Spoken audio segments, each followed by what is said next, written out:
بسم اللہ الرحمن الرحیم۔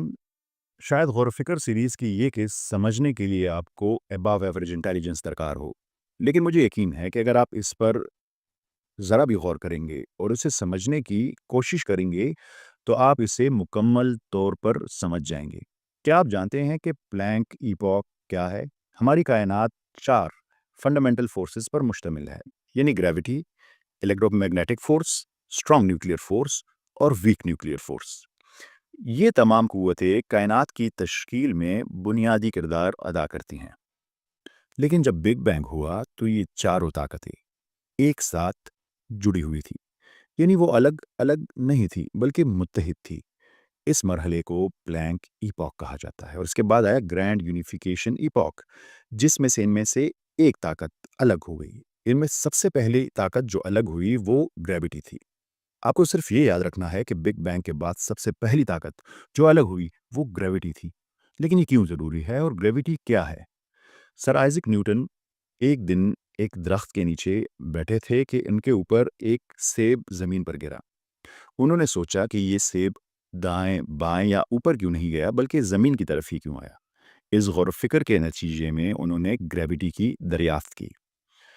انہوں نے اسے ایک ایسی قوت قرار دیا جو کسی بھی شے کو جس کا ماس ہو کسی دوسری ماس والی شے کی طرف کھینچتی ہے۔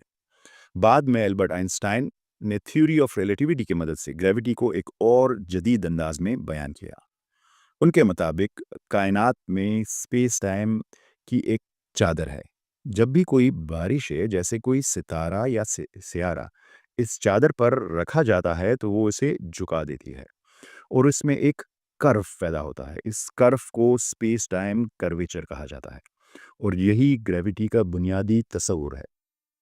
چونکہ سورج بہت زیادہ ماس رکھتا ہے اس لیے اس نے اسپیس ٹائم میں ایک گہرا کرو پیدا کیا، اور زمین اس کرو میں مسلسل گردش کر رہی ہے اور سورج کے گرد گھوم رہی ہے۔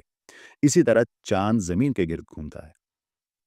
زمین پر گریوٹی کی دو اقسام ہیں۔ ایک وہ گریوٹی جو سورج کی وجہ سے ہے۔ اس کی وجہ سے زمین سورج کے گرد گردش کرتی رہتی ہے اور خلا میں بھٹکنے سے بچی رہتی ہے۔ اگر زمین سورج کی گریوٹی سے آزاد ہو جائے تو یہ خلا میں کھو جائے گی اور زمین پر زندگی ممکن نہ رہے گی۔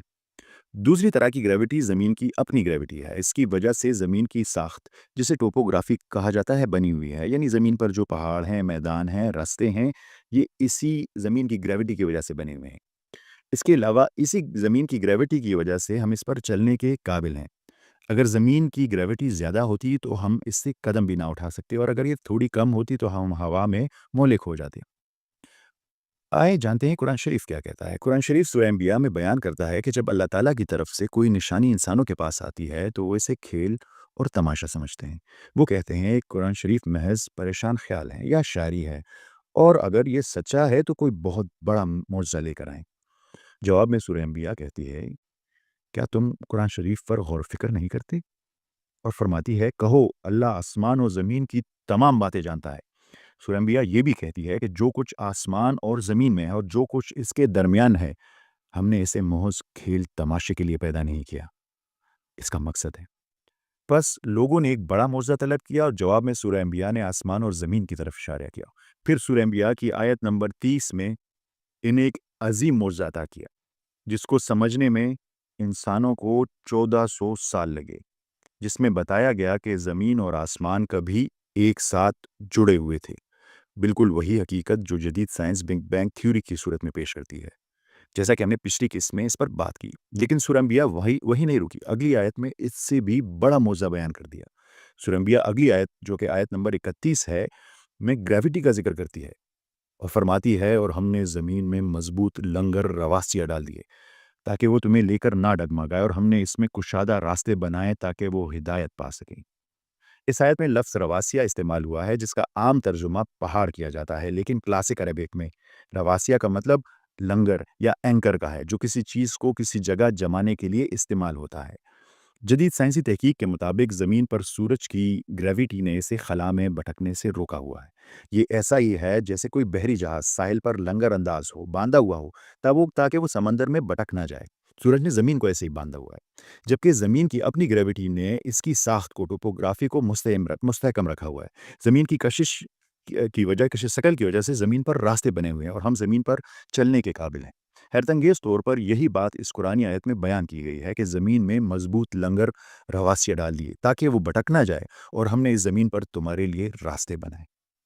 اب ایک لمحے کے لیے سورہ انبیاء کے اصل پیغام پر غور کریں، جس میں لوگوں نے ایک بڑا موضوع مانگا اور جواب میں سورت نے قرآن شریف پر غور و فکر کرنے کو کہا اور آسمان و زمین کی طرف اشارہ کیا۔ پھر اس سورت کی آیت نمبر 30 پر اگر ہم غور کریں، جو بیان کرتی ہے کہ آسمان اور زمین کبھی ایک ساتھ تھے، جسے سائنسی اصطلاح میں بگ بینگ تھیوری کہا جاتا ہے، اور اس کے فوراً بعد آیت نمبر 31 میں دونوں قسم کی گریوٹی یعنی سورج کی گریوٹی اور زمین کی گریوٹی کا ذکر کیا گیا، بالکل اسی طرح جیسے ماڈرن سائنس کہتی ہے۔ پھر اس حقیقت پر اگر ہم غور کریں کہ پلانک ایپاک تھیوری کہتی ہے کہ گریوٹی بگ بینگ کے بعد الگ ہونے والی سب سے پہلی قوت تھی، اور قرآن شریف نے بگ بینگ سے متعلق آیت کے فوراً بعد گریوٹی کی آیت کا ذکر کیا۔ کیا یہ محض اتفاق ہے؟ اگر آپ اب بھی اسے صرف ایک اتفاق سمجھتے ہیں تو جان لیجئے کہ آپ انٹلیکچولی ڈس آنیسٹ ہیں اور حقیقت سے نظریں چرا رہے ہیں۔ یہی وہ رویہ ہے جس کی نشاندہی سورہ انبیاء کی پہلی آیت میں کی گئی ہے، جو فرماتی ہے لوگوں کے حساب کا وقت قریب آ گیا اور وہ غفلت میں منہ موڑے ہوئے ہیں۔ یہ ہماری سیریز غور و فکر کی 10ویں قسط تھی۔ ہم نے اپنے غور و فکر کا آغاز سورہ بقرہ کی آیت نمبر 164 کے صرف ایک حصے سے کیا، جو کائنات کی تخلیق سے متعلق تھا۔ ہم نے کائنات کی تخلیق کے بارے میں 3 سوالات اٹھائے، اور تیسرا سوال یہ تھا کہ کائنات کی تخلیق کیسے ہوئی۔ اس حوالے سے ہم نے سورہ انبیاء کی آیت نمبر 30 اور 31 کو سمجھا تو حیران رہ گئے، اور اگلی قسط میں ہم آیت نمبر 32 اور 30 پر بات کریں گے۔ کیا آپ مزید حیران ہونے کے لیے تیار ہیں؟ اپنی آنکھیں کھولیں اور دماغ کو وسیع کریں۔ ملتے ہیں اگلی قسط میں۔ یہ پیغام اپنے دوستوں تک پہنچائیں۔ اللہ حافظ۔